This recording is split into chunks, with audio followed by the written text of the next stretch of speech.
Love, light, and blessings. This is Shamanic Iraq Priestess here, and I wanted to make a video.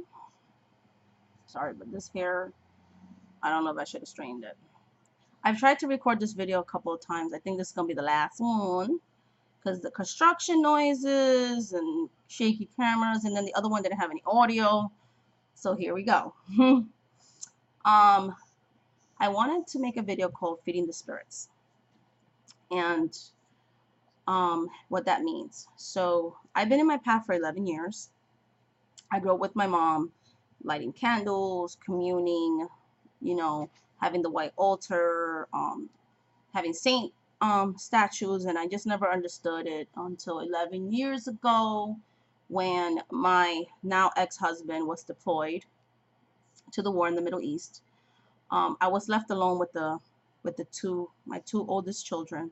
I was pregnant with my second youngest son, and I was very depressed about the deployment and stuff like that. I was, in my late 20s, and you know, I was a military wife, so we lived all over the world, and I hardly ever had family. It was hard to keep friends because we were always constantly moving and things like that. And now my spouse was going to be deployed and things, so that kind of scared me. Also for his safety as well, because he was going to war, and things could happen.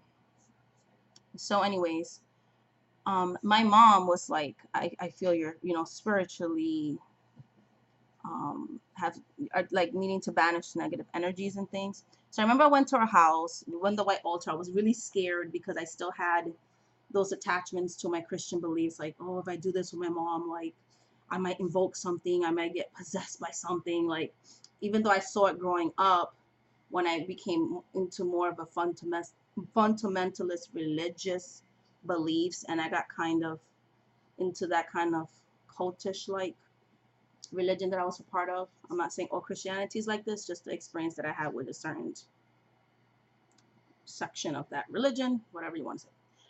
Um, I was like, no, because God is a man, and talking to Mary is idolatry, and all these things, and saints, you can't do that because that's like idolatry, and you should only pray to God, and all these things.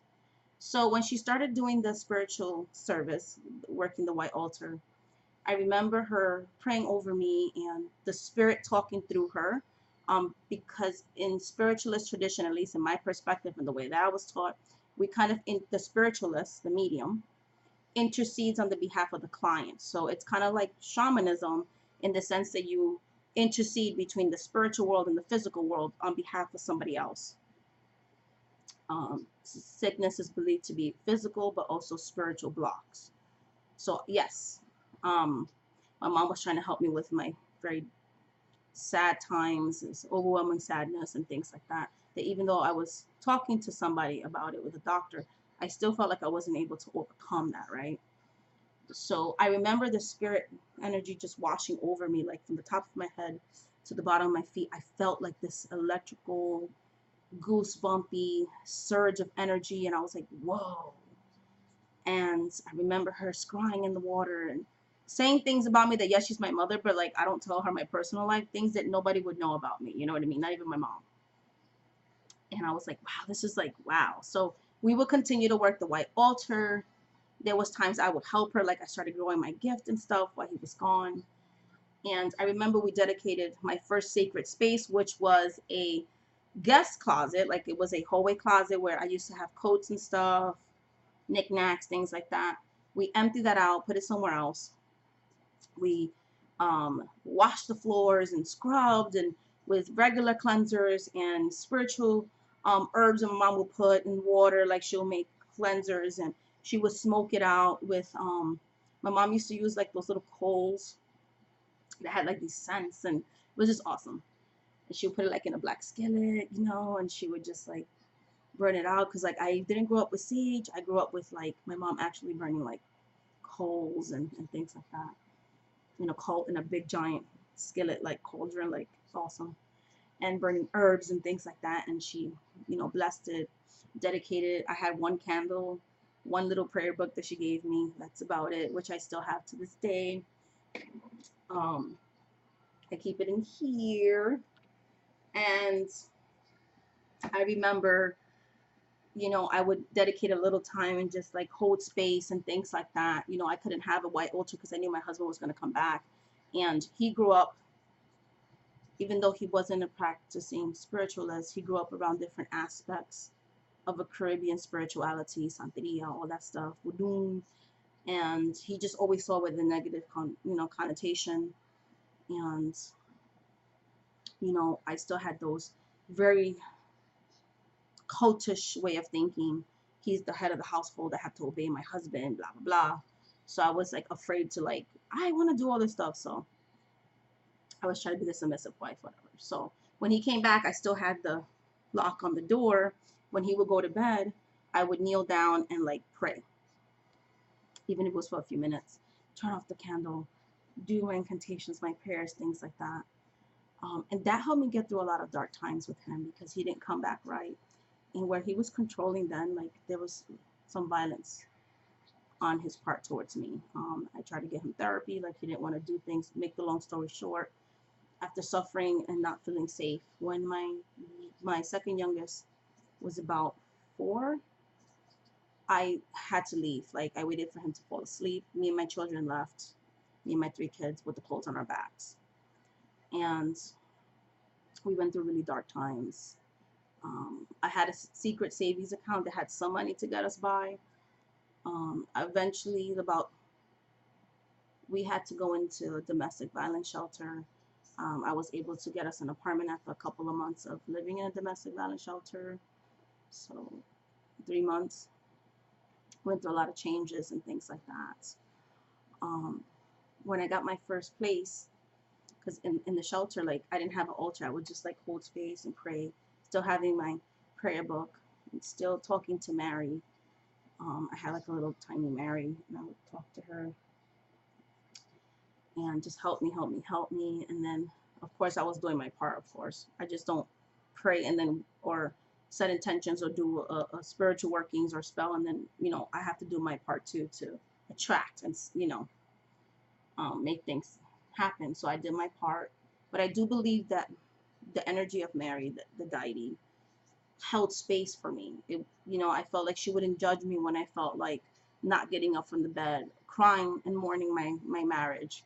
When I questioned myself as a mother, you know, how can I put my kids in this situation? As a mother, I'm supposed to provide. How dare I let things get so bad, and to the point where I had to leave my home. I was a nurse at the time, so my nursing job and all these things, and start from scratch. Like how dare I? I felt like she was there for me. you know I felt like she was a mother and she understood me. And I remember when I got my first place on my own, I did my first white altar, an actual altar, that was not in the closet. And I dedicated certain herbs to her, and I created candles for her because I felt like she listened to me, and that was my way of honoring the energy that was working with me and comforting me and helping me to move forward and keep moving. And so that's what I mean by feeding the spirit. Like I really do believe, me personally, that I work with energies, and I feel like they hold a space for me.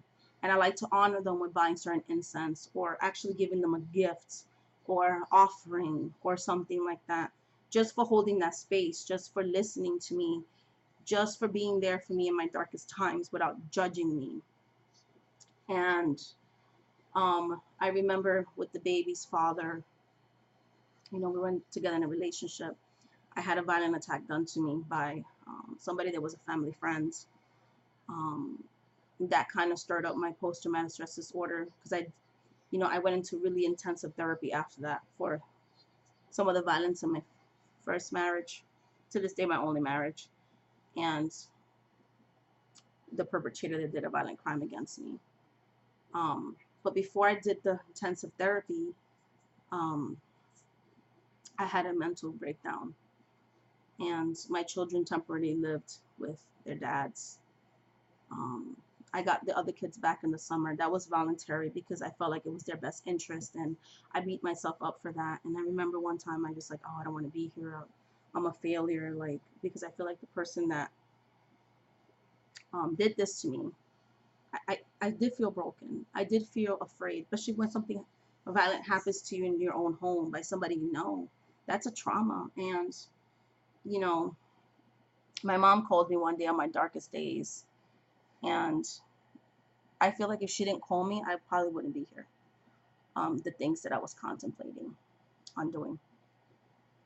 And I remember before she called me, I was talking to Mary.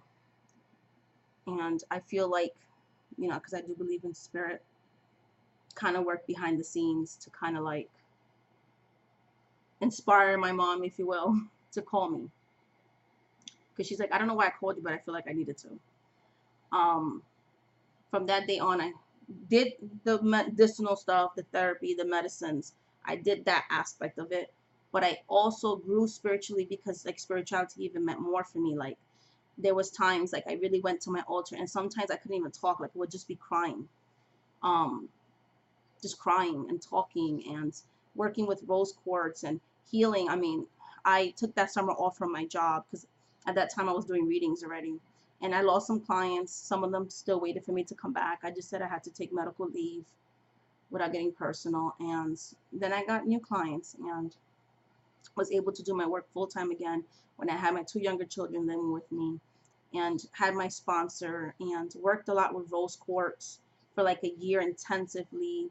I didn't get over the trauma, but like doing a lot of shadow working and coping with what this person did to me. And which this will be another video. I forgave him, not for himself, but for myself, which it took me a year to really work on that. I forgave my former spouse, not for him, but for myself. He is better now. He got therapy, my spouse. We get along better now, but it took me a long time to forgive certain things that he did. And I understood that he was ill, and he was not dealing with his post-traumatic stress disorder well, and that he didn't really see me when he was doing things. He was kind of like still in that war combat mentality, and it wasn't me that he was hurting. He was hurting the people he was fighting at the war. So, you know, but it still hurt. It still took a long time for me to heal. And during that whole time, I was working with Mary, lighting candles, praying, you know. I have other deities that I work with now too. And I feel like that's what it is, like an exchange, a spiritual exchange. So you're giving me energies, I'm giving you back energies. Some people see that like spiritual workings, when you do a spell or you do spiritual working, you're kind of like divinity lives in all of us, in us, outside of us, kind of thing, and we're working together on a goal. And that's what I mean by feeding the spirit. So anytime I'm like, okay, I know I was praying for this, I made it happen, but I'm gonna thank you for giving me the inspiration, giving me a dream, guiding me intuitively, or just listening to me. You know, I reward, not reward, but I give offerings to honor my spirits that I work with. It feeds them and it feeds my soul. You know, I try to show gratitude. I do it with my clients, you know, people that allow me to read them and things like that. You know, if I feel they need a spiritual working, like I do that for them. Um, and I don't charge for that part of it. I charge more for the reading, but if they need a working, I do it. It's my way of saying thank you. You know, I hold that space for them, and always with their permission if they want to. Um, and I really, really, really was working with her during that dark time. My other two older children had to finish school out where they were at the time. They ended up coming back. So I have all four kids living with me, you know, and I really do believe that all that communing and talking to with Mary helped me a lot. You know, when she did come to me in a dream, she was like the Black Madonna. She didn't look like I traditionally thought she would look. I think that's why I love this deck so much too. It's the Mother Mary Oracle by Lana Fairchild. And I did a walkthrough on that, and it's on my videos. Um, when I got through that dark period, I went back to work. You know, the last 2 years, my kids have been back, and you know, I'm doing better. I'm the happiest I've been in a long time. But you know, I still struggle with my post-traumatic stress disorder, but it is a lot better than it was. A lot of intensive spiritual healings. I really do believe that spirits, my deities, work with me through this hard time. I feel like we work together. I feel the flow of energies. You know, that's why me having 3 altars in my spare room that I don't ever show on camera, I just feel out of respect for clients because I have workings that go on in there and things like that. And also just for the energies that I work with, because I really do believe I do work with spiritual energies. Their statues, their images, their pictures, their offerings, I feel like that's private. That's where I go just by myself to commune with them in a private way. And I don't mind giving them offerings. I don't mind doing certain prayers that they're known to like. Um, I give offerings like on food. It could be food. It could be prayers. It could be objects. It could be candles. It could be incense. It could be herbs. It could be rituals. Um, it's the way I was brought up, but I also understand it now because personal experience. I feel that my spirituality helped me to grow and learn and be reborn and accept that it's okay to have dark times and it's okay to have hardships, you know, just getting up every single morning, just doing what you have to do when you're in the most painful, depressive state is a big accomplishment. Just being able to forgive and cope with someone hurting you, or my son being my youngest son being autistic on the higher spectrum, and knowing, hey, he's never going to be what they call normal, and he's going to struggle with certain things. I feel that my spiritual beliefs kind of help me with that. I do my part in the physical world, but I love knowing that something outside of myself does listen and does hold a space for me, doesn't judge me. And I love to honor those energies by giving them offerings, giving them reverence and honor. And that's basically what I wanted to say on this video. Um, I'm very grateful to my deities. I'm very grateful um, to all of you guys watching this video, my subscribers, my clients. I'm just very grateful. I want to know if this resonates with you. Do you give offerings to your deities? I see deity also as Mother Earth too, so I try not to take too much from Mother Earth. I try to buy more eco-friendly products, include them in my rituals and spell works, recycle certain things. I try to give a little bit back of what I take from Mother Earth. You know, I feel like that also is a way of feeding the spirits, honoring the animals, honoring the earth itself, honoring all life, honoring each other is a way of, in my opinion, feeding the spirits. Treating someone like I want to be treated is a way of feeding the spirits. You know, just being grateful sometimes, or holding a space, or just anything, you know. So anyway, much love, light, and blessings. Thank you so much for watching this video. Please, if you like what you see, like and subscribe and leave a comment. I love when you guys respond to my videos. I love having these kind of conversations, and I look forward to hearing from all of you. Much love and light. Bye, guys.